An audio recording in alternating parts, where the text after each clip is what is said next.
Whoa.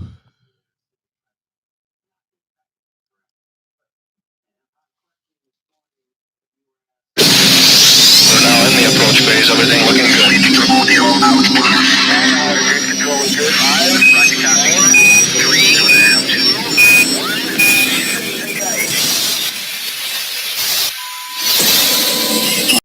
Butler, host of the Reality Check with Charles Butler. What we try to accomplish on the Reality Check is to bring you information to make you an informed decision maker. People are called loud white nationalists. Be further from the truth. In fact, I often point out that, and I have people Google this constantly, that Jesse Jackson gave Donald Trump a Lifetime Achievement Award in 1999 for helping Black Americans. Red State. We're listening to um, Mr. Mueller, Robert Mueller, testify before the House Intel Committee, and they are raking him over the coals. And something that needs to be pointed out, and we're going to listen to this real time. But something that needs to be pointed out so far in this hearing is that there's no such thing as exoneration. That the special counsel could not exonerate the president, which I find interesting. That the attorney general couldn't exonerate the president. There's no exoneration for the president. How about that? Amazing. Um, so, as we, you can't make this stuff up, folks. You can't make this stuff up. But I told you, this is always more the reality than fiction. And we're going to listen to, I think I'm going to go with 7,200 people listening there. At Washington Post, there are 14,000 people watching and listening. And news, there are 19,000 people listening. And at CBS, there are 64,000 people listening. Amazing. MSNBC, they have 720 views. They're down there with me. Oh boy, but CNN, they have 130,000 viewers, so they claim, or views. That means, that may be people that have just tuned in, and The Blaze has 15,000. Amazing. Wow. Politico has 160,000. I'm sorry, 160 people, period. Right now, yeah, Fox.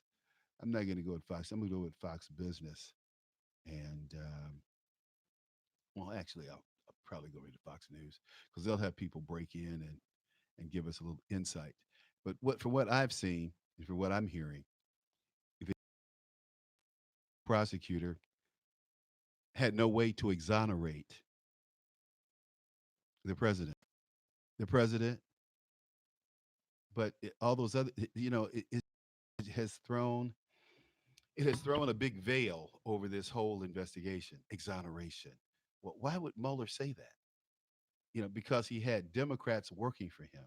He had a team full of Democrats. I could see be, 50-50, Democrat, Republican, but he had 100% of never people who were Democrats, never Trumpers, and resistors to this presidency. How could anyone take this report serious or his testimony? And that McGahn guy, it's his word against the president. So, hey, it's a wash as far as I'm concerned. But you know, I don't know. Maybe you'll feel different. But we're going to listen to uh, the testimony real time. We're going to go back to this right now. So we're looking at Bob Mueller as we're listening to Bob Mueller as he testifies before the House Intel Committee. Here we go. WikiLeaks stuff is unbelievable. It tells you the inner heart. You got to read it. Donald Trump, October 12, 2016. This WikiLeaks is like a treasure trove. Donald Trump, October 31st, 2016. Boy, I love reading those WikiLeaks. Donald Trump, November 4th, 2016. Do any of those quotes disturb you, Mr. Director? I'm not certain I would say. How do you react to it? It's probably problematic is an understatement in terms of what it displays in terms of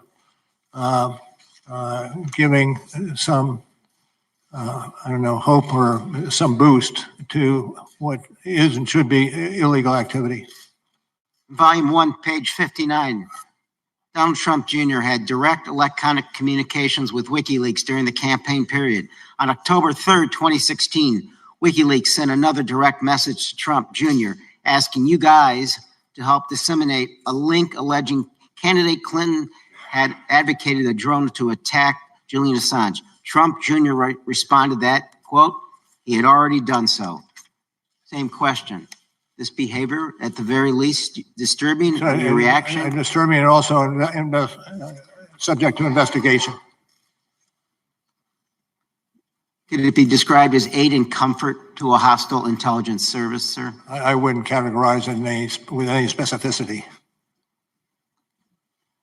I yield the balance to the chairman, please. Not sure I can make good use of 27 seconds, but Director, I think you made it clear that you think it unethical, to put it politely, to tout a foreign service like WikiLeaks publishing stolen political documents in a presidential campaign. Certainly calls for investigation. Thank you, Director. We're going to go now to Mr. Crawford, and then after Mr. Crawford's 5 minutes, we'll take a 5 or 10 minute break. Thank you, Mr. Chairman. Thank you, Mr. Mueller, for being here. Days after your appointment, Peter Strzok texted about his concern that there's, quote, no big there in the Trump campaign investigation. Did Strzok or anyone else who worked on the FBI's investigation tell you that around 10 months into the investigation, the FBI still had no case for collusion? Who? Can you repeat that? Peter Strzok. Could you, I'm sorry, can you move the microphone up a little closer? Sure. There's a quote attributed to Peter Strzok. He texted about his concern that there is, quote, no big there in the Trump campaign investigation. Did he or anyone else who worked on the FBI's investigation tell you that around 10 months into the investigation, the FBI still had no case for collusion? No. Is the Inspector General report correct that the text messages from Peter Strzok and Lisa Page's phones from your office were not retained after they left the special counsel's office? Well, I don't, it depends on what you're talking about. The investigation into those Peter Strzok went on for a period of time, and I'm not certain what it encompasses. It may well have encompassed what you're adverting to. Okay, let me move on just real quickly. Did you ask the department to authorize your office to investigate the origin of the Trump-Russia investigation? I'm not going to get into that. It goes to internal deliberations. So the circumstances surrounding the origin of the investigation have yet to be fully vetted then. I'm certainly glad that Attorney General Barr and U.S. Attorney Durham are looking into this matter. With that, I'd like to yield the balance of my time to the ranking member, Nunes. Thank the gentleman for yielding. Mr. Mueller, I want to make sure you're aware of who Fusion GPS is. Fusion GPS is a political operations firm that was working directly for the Hillary Clinton campaign and the Democrat National Committee. They produced the dossier. So they paid Steele, who then went out and got the dossier. And I know you don't want to answer any dossier questions, so I'm not going there. But your report mentions Natalia Vesnitskaya 65 times. She meets in the Trump Tower. It's this infamous Trump Tower meeting. It's in your report. You've heard many of the Democrats refer to it today. The meeting was shorter than 20 minutes, I believe. Is that correct? I think what we have in our report reflects it was about that length. So do you know, so Fusion GPS, the main actor at Fusion GPS, the president of the company, or the owner of the company, is a guy named Glenn Simpson who's working for Hillary Clinton. Glenn Simpson, do you know how many times Glenn Simpson met with Natalia Vlesnskaya? Myself? No. Would it surprise you that the Clinton campaign dirty ops arm met with Natalia Vlesnskaya more times than the Trump campaign did? Well, this is an area that I'm not going to get into, as I indicated at the outset. Did you ever interview Glenn Simpson? I'm going to pass on that. According to, I'm going to change topics here. According to notes from the State Department official Kathleen Kavalek, Christopher Steele told her that former Russian intelligence head Trubnikov and Putin advisor Surkov were sources for the Steele dossier. Now, knowing that these are not getting into whether these sources were real or not real, was there any concern that there could have been disinformation that was going from the Kremlin into the Clinton campaign and then being fed into the FBI? As I said before, this is an area that I cannot speak to. Is that because it's not in the report, or or because of an ongoing Internal investigation? deliberations, other proceedings, and the like. Okay. When Andrew Weissman and Zaneb Ahmed joined your team, were you aware that Bruce Orr, Department of Justice top official, directly briefed the dossier allegations to them in the summer of 2016? Again, I'm not going to speak to that issue. Okay. Before you arrested George Papadopoulos in July of 2017, he was given $10,000 in cash in Israel. Do you know who gave him that cash? Again, it's outside our ambit, and questions such as that should go to the FBI or the department. But it involved your investigation. It involved persons involved in my investigation.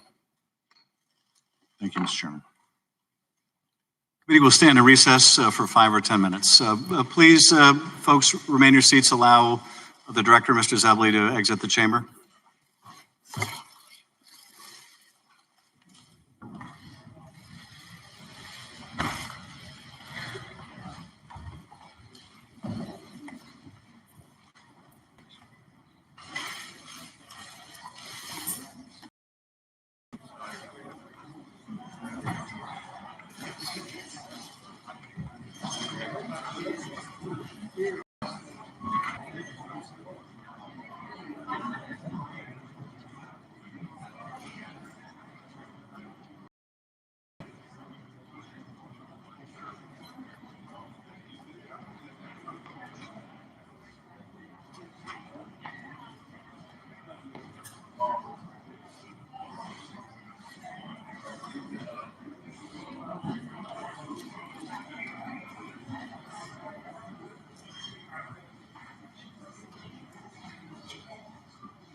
Okay, it's been watching the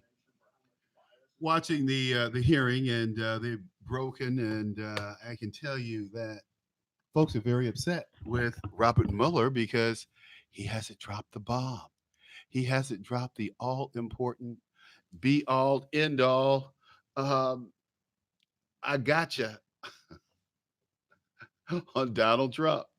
As a matter of fact, Lawrence Tribe, who is a vehement opponent of the president, vehement, totally hostile, has said that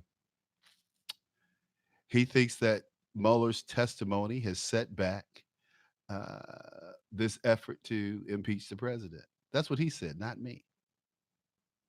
Not me. I'm listening to, and I'm looking at his tweets online. Amazing. I just got blocked by Twitter today. A real honor. I got blocked by Twitter today. They said that let me go out here. Let's see. They said that I had some hate speech going on. Hate speech. There's no such thing as hate speech, really. No such thing as hate speech, really. But you let these people run roughshod. They try to tell us what to say, tell us what to think, tell us what to do, and guess what? So anyway, I get blocked today. Notification that uh, thanks for your appeal. Now, what I said, I tweeted out to a response to a Morning Joe segment. I said how stupid because Harris and Sharpton were on TV. And I said, how stupid are Harris and Sharpton? Criminals and criminals, because they're talking about black men being incarcerated and at a higher rate than white people. And we're not talking about percentages here. We're talking about people who commit crimes. The facts are, according to the Bureau of Justice Statistics, is that black men commit.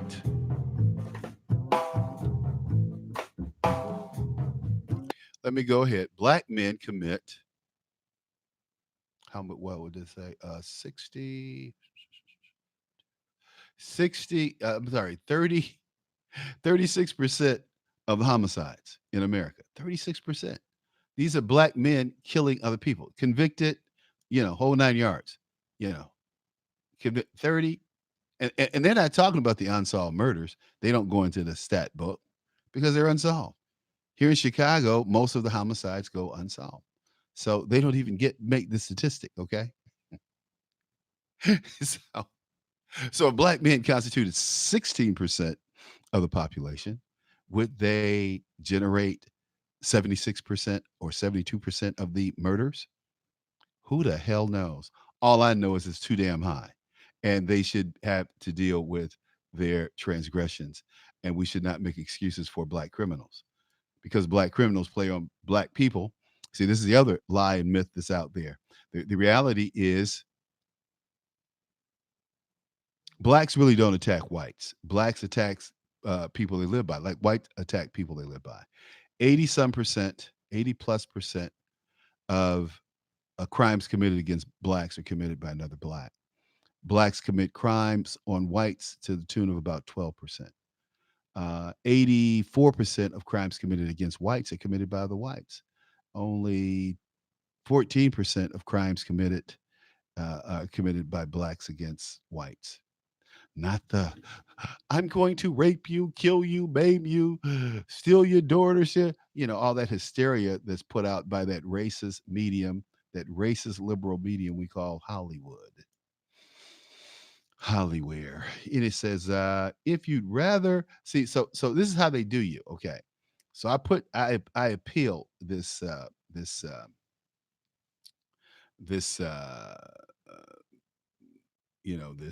what is it? This blockage, right? So they said, "Thanks for your appeal. You appealed one tweet, and this says, please note that while we review your appeal, you won't be able to access your Twitter account." Okay, BFD. We'll take a look and we'll respond as soon as possible. If you'd rather just delete your tweet, you can cancel your appeal, and then my account will be open. Nah, sorry. I'm going to stick with the original tweet and see what they give me back.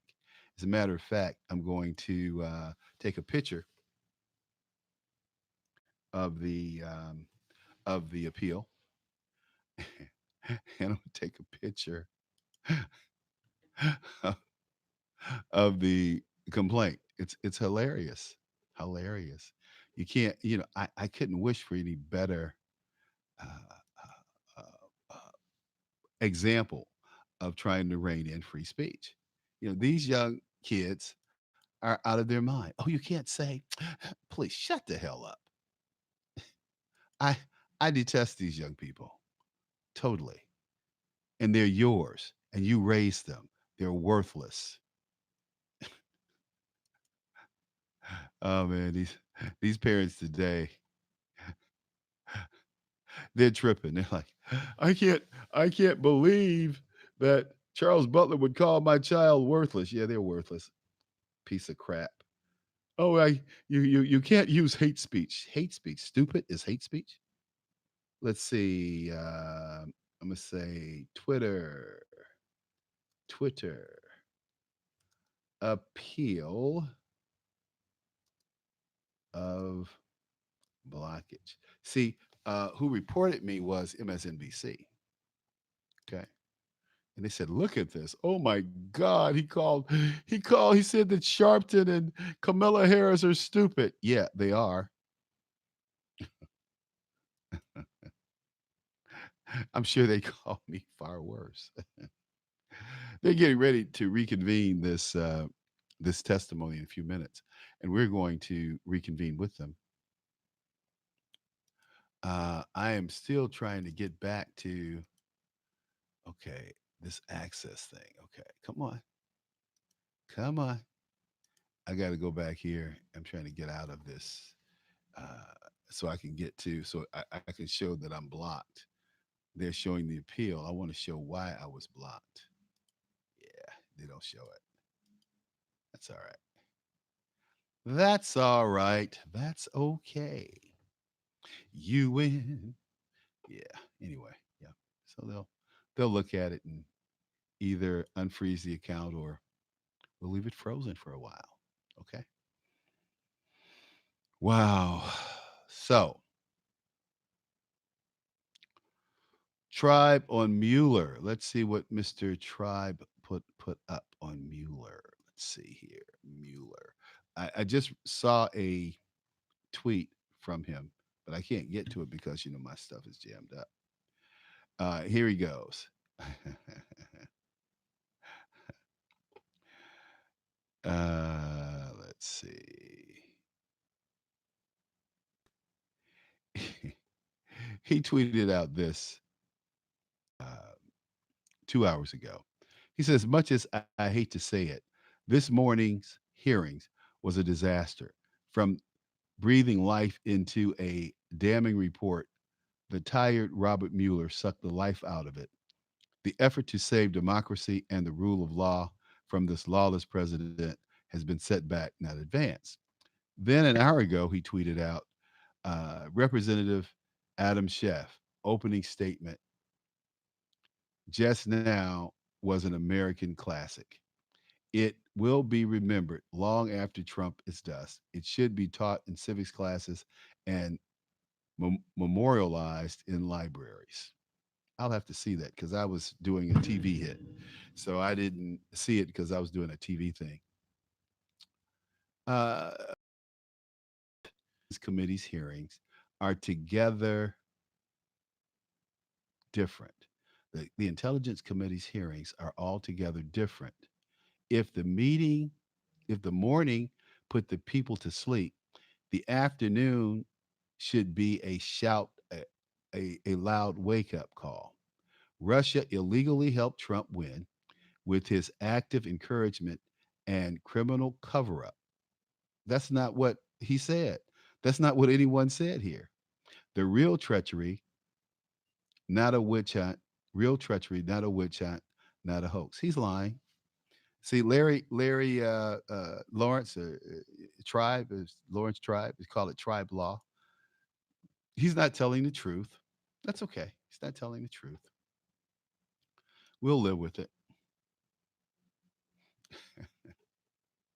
You, you can't help but look at this stuff. They're calling them back to order. So look, let's go back and listen to uh, the the hearing.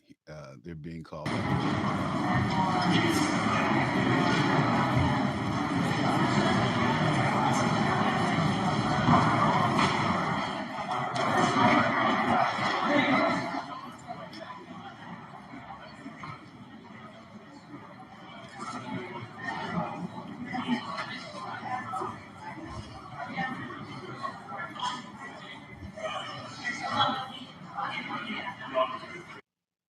Okay, what I'm going to do is switch.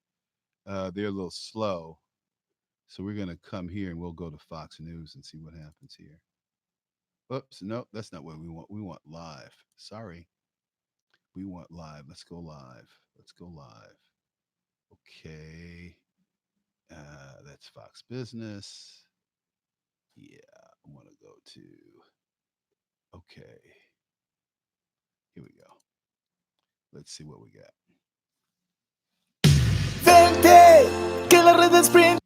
Nope. We want to go live, guys. We don't want to do. We don't want to do the. Let's see here. The Guardian. Guardian's carrying this out of the UK. They're carrying it live. I don't see Fox on here. I saw it earlier. Fox News. They're not. Let's see who's carrying it live. The Blaze. CNN. Okay, Fox Business.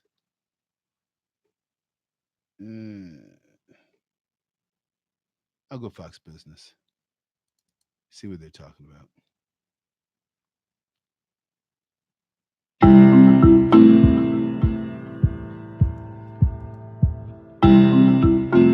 That's just a commercial. We're going to mute that out, skip it, and go directly to the hearings now, hopefully. Oh, boy, here we go. Communications on a daily basis. Is that right? I take your word. I say I don't know specifically, but if it's in the report, then I support it. That's right, Director. It's volume 1, page 136. Thank you. In addition to that, other information was inaccessible because your office determined it was protected by attorney-client privilege. Is that correct? That is true. That would include that you do not know whether communications between Donald Trump and his personal attorneys, Jay Sekulow, Rudy Giuliani, and others discouraged witnesses from cooperating with the government. Is that right? I'm not going to talk to that. That would also mean that you can't talk to whether or not pardons were dangled through the president's attorneys because the shield of attorney-client privilege. No, I'm not going to discuss that. Did you want to interview Donald Trump Jr.? And I'm not going to discuss that.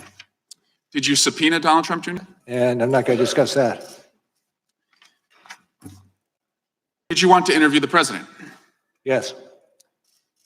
Director Mueller, on January 17 through March 2019, Donald Trump met with Vladimir Putin in person 6 times, called him 10 times, and exchanged 4 letters with him.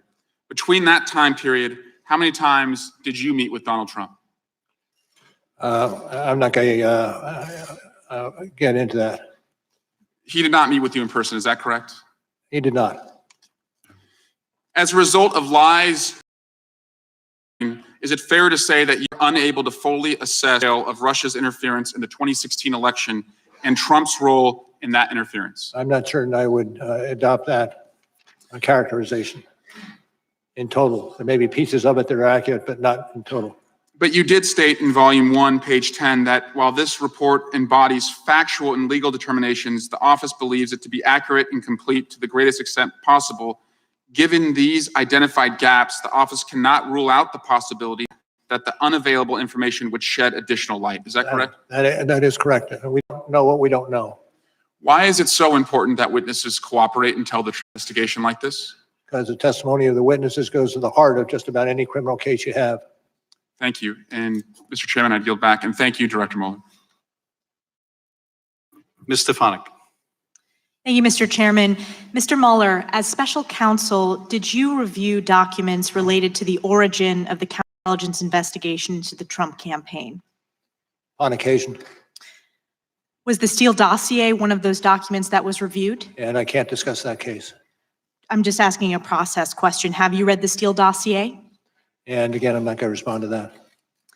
You were tasked as special counsel to investigate whether there was collusion between Russia and the Trump campaign associates to interfere with the 2016 election.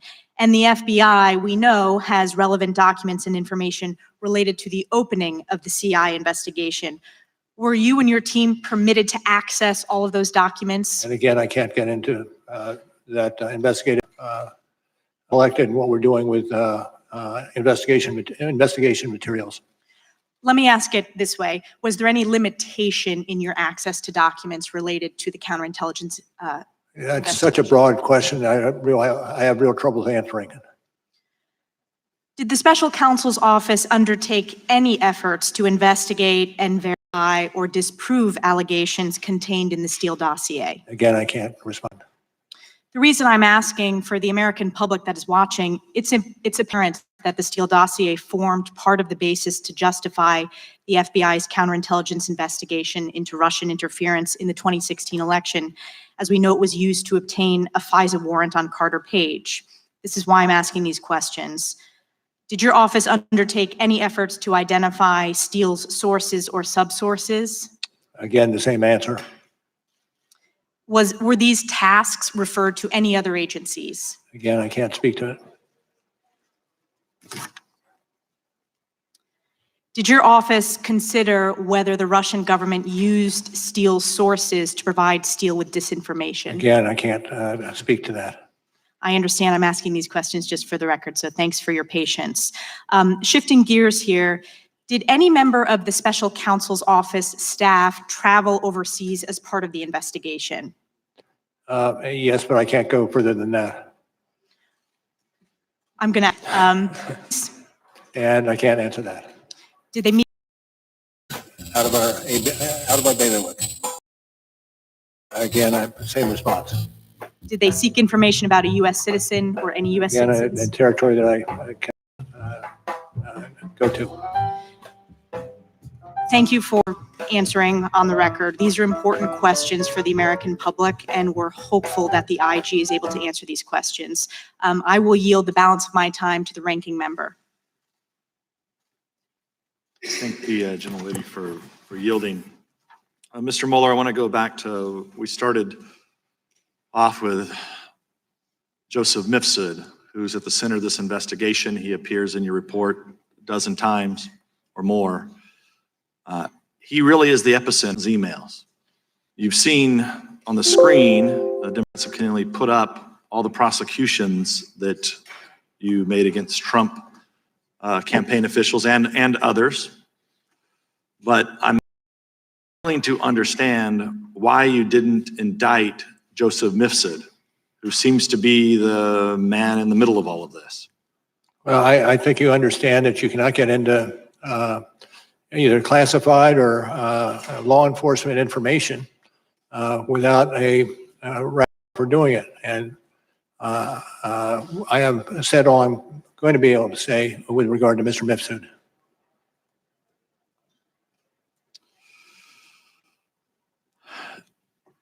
Were you aware of Kathleen Kavalek? You had met with Ms. Steele, the State Department official? Again, I can't respond to that question. It's outside my jurisdiction.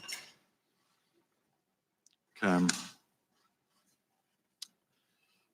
Carter Page FISA warrant was the last time it was re-upped was under your watch. So were you in the approval process of that last time that the Carter Page warrant was? I can't speak specifically about that warrant, but was I in the approval chain? The answer is no. Okay, that's very helpful. Thank you, Mr. Chairman. Yield back. Mr. Castro. Thank you, Chairman. Thank you, Special Counsel Mueller, for your testimony and for your service to our country. Donald Trump over the years has surrounded himself with some very shady people that lied for him, the Trump Tower Moscow project, which you described in your report as a quote, highly lucrative deal for the Trump organization. Is that right? I would have to look at the quote from the Sure. report if you have it. Sure, it's on volume 2, page 135. It's described as highly lucrative.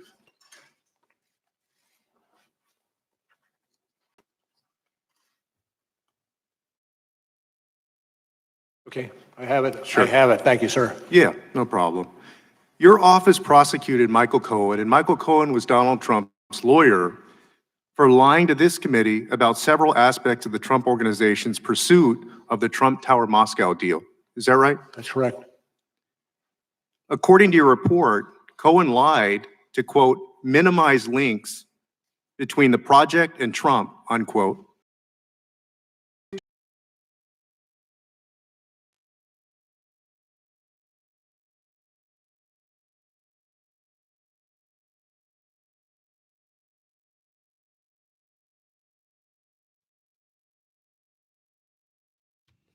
party line, unquote, in order not to contradict Trump's public message that no connection existed between Trump and Russia.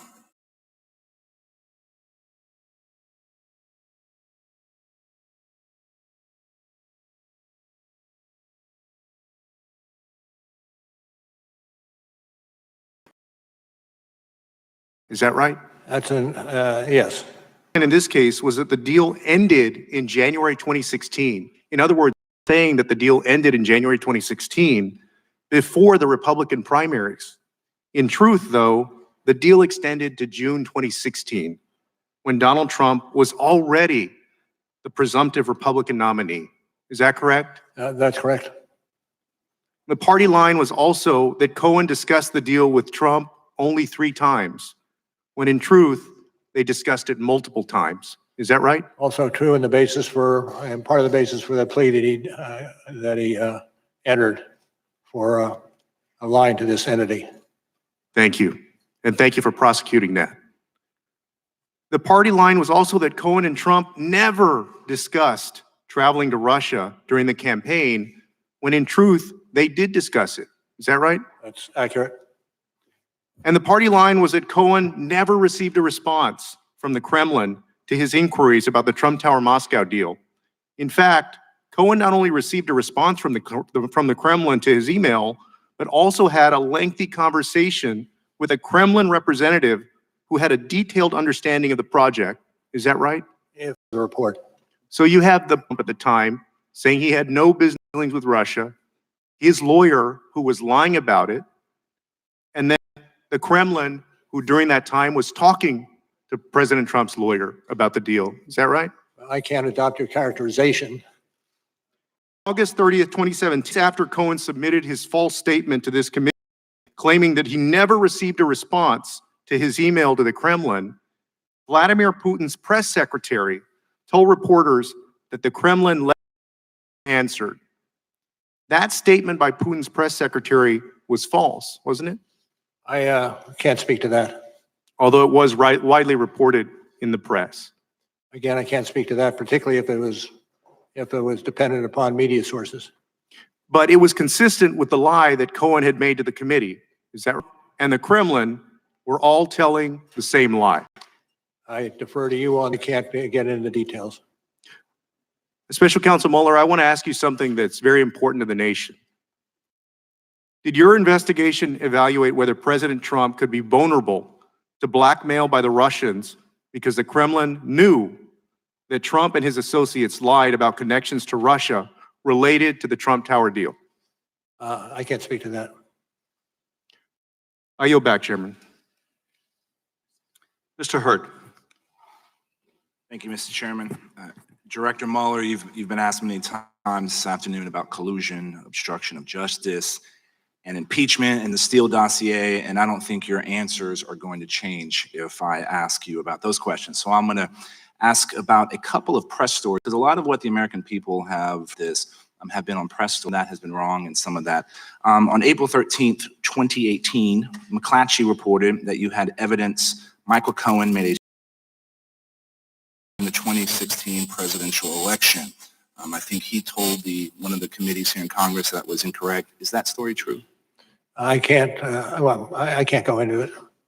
Got you. On October 31st, 2016, Slate published a report suggesting the server at Trump Tower was secretly communicating with Russia's Alpha Bank, and I quote, akin to what criminal syndicates do. Do you know if that story is true? Do not. Do not. You do not? Know whether it's true. So did you not mentions which are suggestive of potential Trump-Russia? Because I believe it's not true doesn't mean it would not be investigated. It may well have been investigated, although at my belief at this point, it's not true. Good copy. Thank you.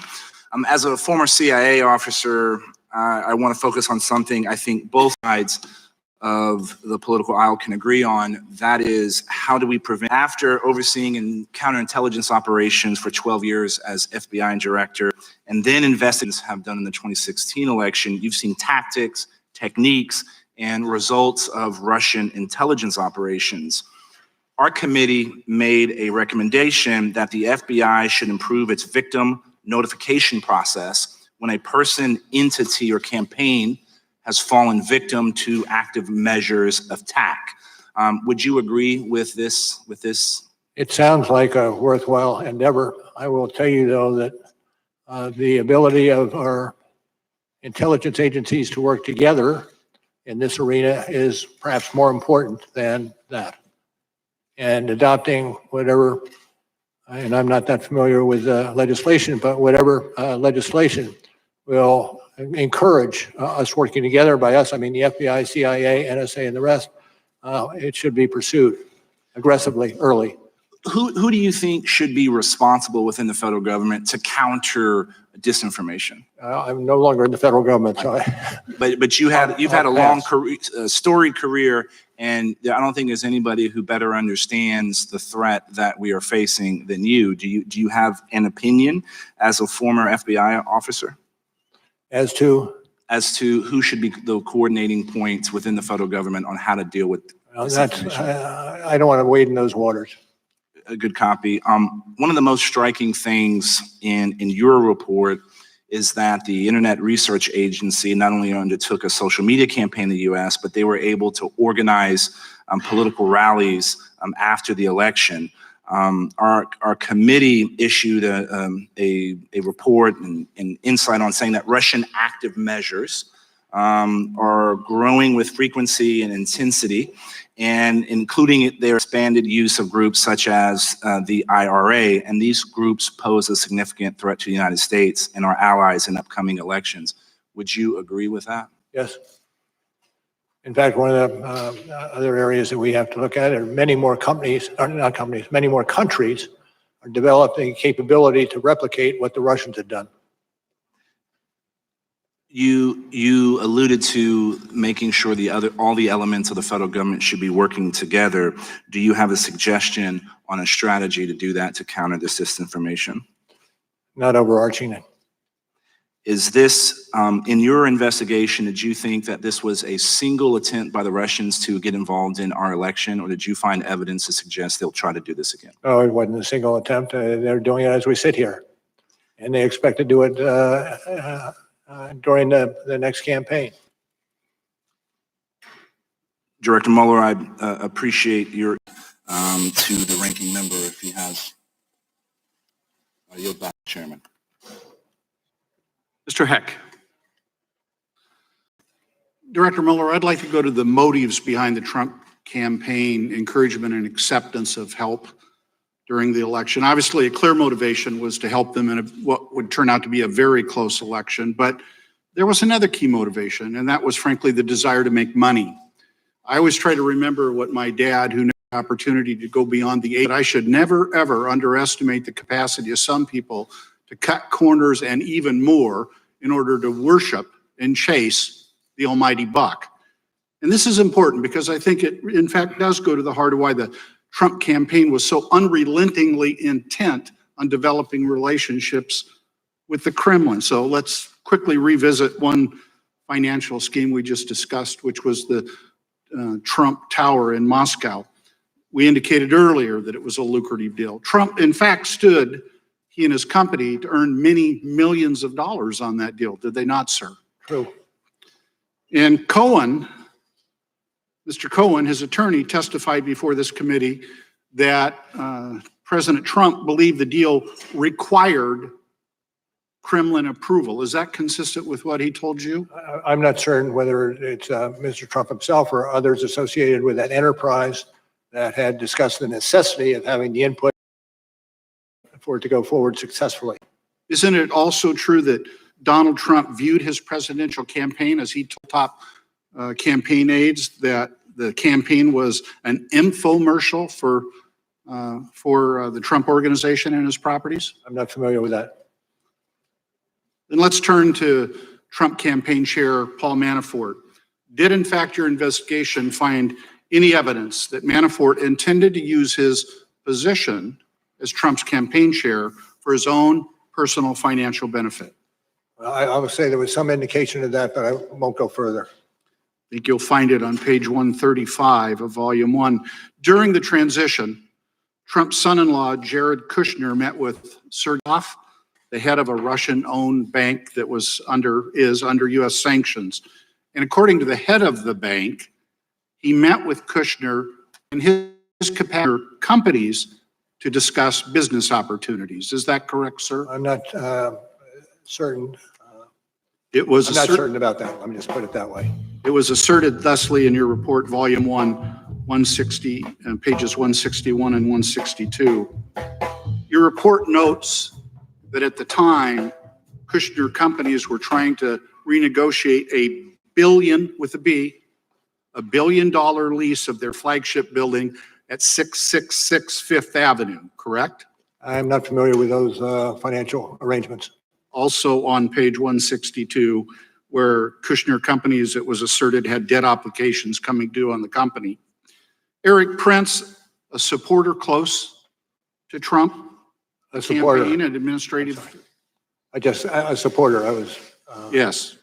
He met in the Seychelles during the transition with Kirill Dmitriev, who was the head of a sanctioned Russian government investment arm, which had close ties to Vladimir Putin. Correct, sir? Yes. Your investigation determined that Mr. Prince had not known nor conducted business with Dmitriev before Trump won the election, correct? Well, I defer to the report on that. Yet it does. And yet Prince, who had connections to top administration, Trump administration officials, met with Dmitriev during the transition period to discuss business opportunities, among other things. But it wasn't just Trump and his associates who were trying to make money off this deal, nor hide it, nor lie about it. Russia was too. That was the whole point, to gain relief from sanctions, which would hugely benefit their incredibly wealthy oligarchs. For example, sanctions relief was discussed at that June 9th meeting in the Trump Tower, was it not, sir? Yes, but it was not a main subject for discussion. Trump administration National Security Advisor designate Michael Flynn also discussed sanctions in a secret conversation with the Russian ambassador, did he not? Correct. So to some and others in the Trump orbit, all tried to use their connections to Trump organization to profit from Russia, openly seeking relief from sanctions. Is that true, sir? I'm not certain I can adopt what you Well, I will, and I'd further assert that was not only dangerous, it was un-American. Greed corrupts. Greed corrupts, and it is a terrible foundation for developing American foreign policy. Mr. Ratcliffe. Director Mueller, given your constraints on what you're able or allowed to answer with respect to counterintelligence matters or other matters that are currently open and under investigation, you're not going to be able to answer my remaining questions. So I thank you for your courtesies in the answers that you have given to my prior questions. And I do thank you for your extraordinary career and record of service, and yield the balance of my time to the ranking member. Thank you. Thank you, Mr. Ratcliffe and Mr. Mueller. I want to clean up a little bit of Seychelles meeting. So Eric Prince testified before this committee that he was surveilled by the U.S. government, and the information from this surveillance was leaked to the press. Did you investigate whether Prince was surveilled and whether classified information on him was illegally leaked to the media? Did you say, did you or will you? I can't discuss I know you're not either going to join in the ranks, but did you were you aware that Prince has made these allegations that he was surveilled? He's concerned that there were leaks about surveillance. Do you make any referrals about these leaks? I can't get into discussion on it. Okay.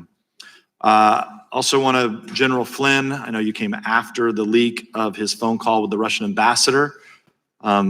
Your time at FBI, it would be a major scandal, wouldn't it, for the leak of the National Security Advisor and anyone?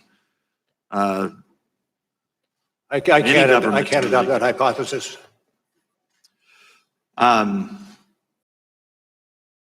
Name any people who were acting as U.S. government informants or sources without disclosing that fact?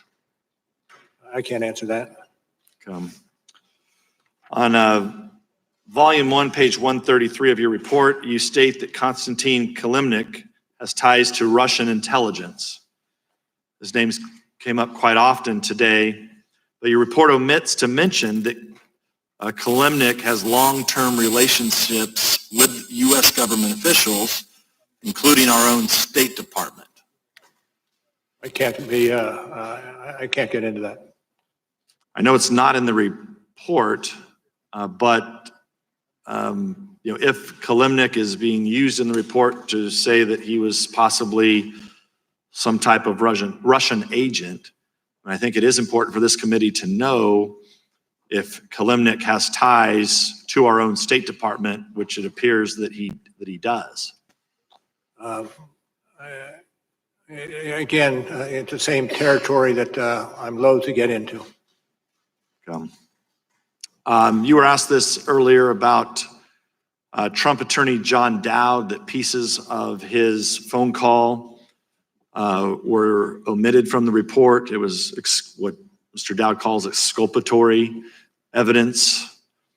Are you concerned about? I'm not certain I would agree with that characterization. I think I said that before. Yes.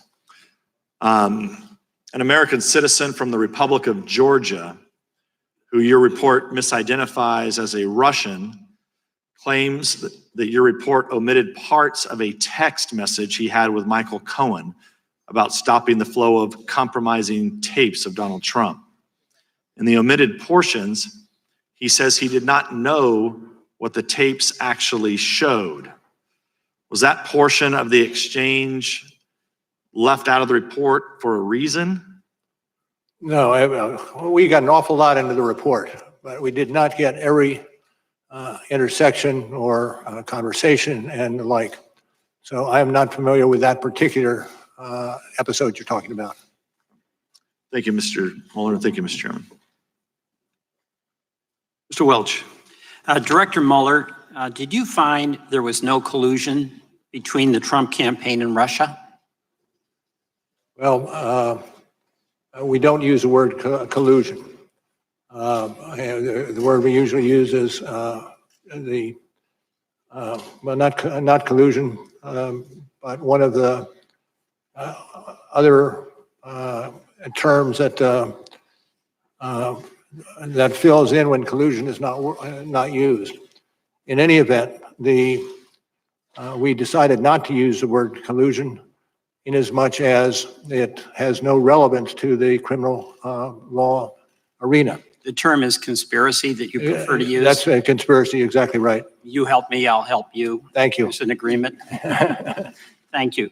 And in fact, you had to then make a charging decision after your investigation, where unless there was enough evidence to prove beyond a reasonable doubt, you wouldn't make a charge, correct? Generally, that's the case.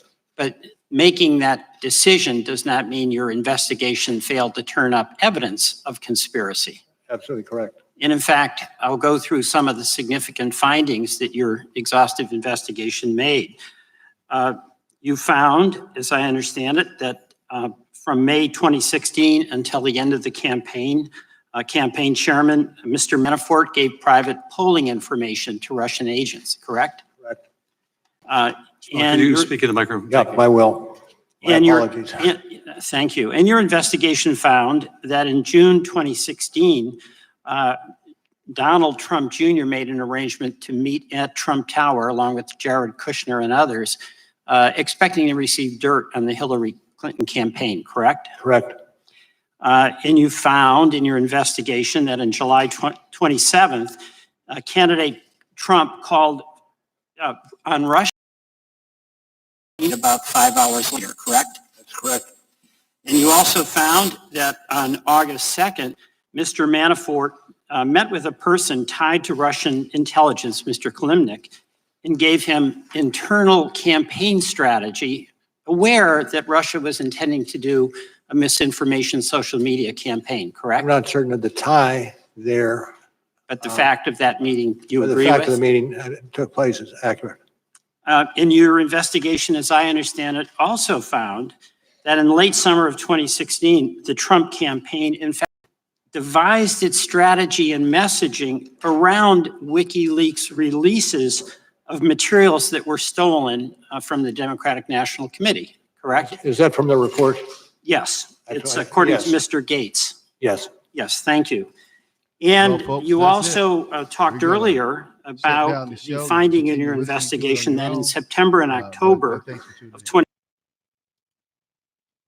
Thanks for tuning in. We're gonna shut down the